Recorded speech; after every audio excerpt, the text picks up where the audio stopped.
What's going on, everyone? Got a 2023 Honda Accord. Today I'm going to show you how to check your cabin filter, pull out your cabin filter. And it's going to be located behind your glove box, so we're going to remove the glove box door.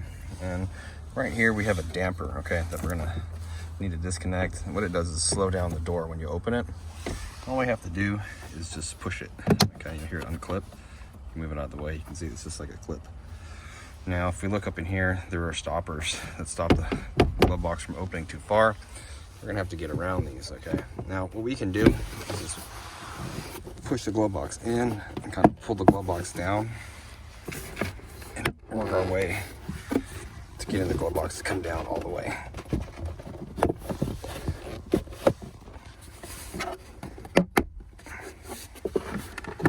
Okay, once you get it down, now you can pull the glove box off its hinges, all right? It's just a plastic hinge, okay? And right up here is where the cabin filter is, located behind this door here. We're gonna push these tabs in on the sides, pull towards us, both sides like that.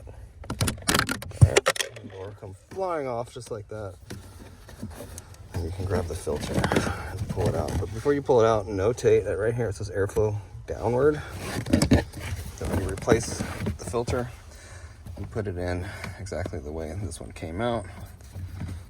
The airflow downward. Now this one's not too bad. I'm just checking this one. I won't recommend it to my customer today. If you need one, there'll be a link down in the description box. The part number. That's where these get the door. And then we just push it on here, lock it on, and then we get the glove box. Just line up the hinge. And it just sits on there. Then you close the glove box. And then the damper. Just pull it down. And then you pull it towards you. You hear it click. All done. Hope the video was helpful. If it was, appreciate you. Drop me a like, leave me a comment.